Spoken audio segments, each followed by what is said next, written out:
Est-ce qu'il est bon de connaître son QI? Si oui, que cela peut-il nous apprendre et où aller pour passer ce genre de test? Est-il bon de connaître son QI?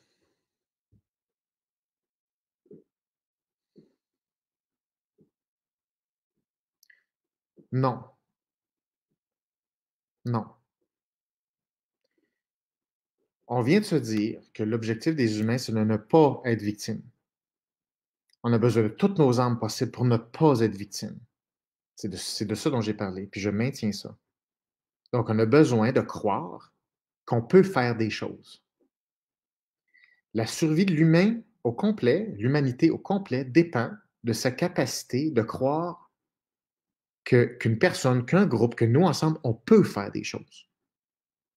Qu'est-ce qui influence le potentiel ou la perception qu'on a de notre potentiel?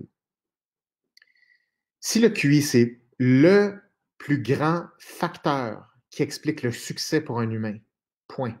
Le quotient intellectuel est le plus grand prédicteur au monde, connu dans toute la psychologie, le plus fiable pour prédire le succès et les retombées dans la vie au niveau scolaire, académique et dans le monde professionnel. En gros, le QI est le plus grand facteur qui prédit la vie d'une personne.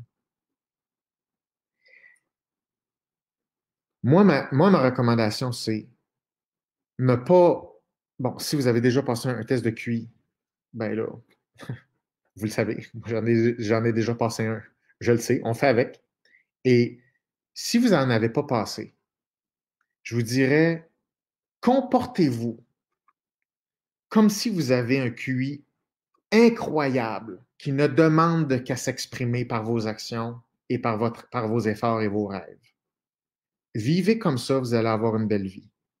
Allez passer un test de QI, je vois pas. Si on pouvait le développer, ça serait une autre chose, mais c'est comme à quoi bon se faire tester puis aller chercher une étiquette valide scientifiquement ou pas qui va affecter notre perception de nous-mêmes. C'est sûr que si vous avez un QI extrêmement élevé, vous allez vous péter les bretelles, vous allez dire, je suis extraordinaire. Ça va durer 15 minutes, vous allez avoir le même problème dans la vie. Les mêmes enjeux, les mêmes défis. Les défis, ils s'en vont pas. OK? Mais peut-être ça va vous faire du bien.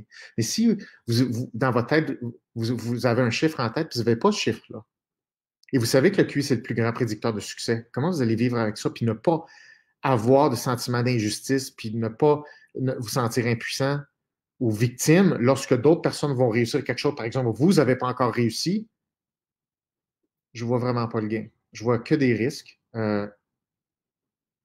Non. Comportez-vous comme si vous avez un quotient intellectuel de 200 qui ne demande qu'à s'exprimer par vos actions, votre courage et vos apprentissages, puis votre détermination, puis vos rêves.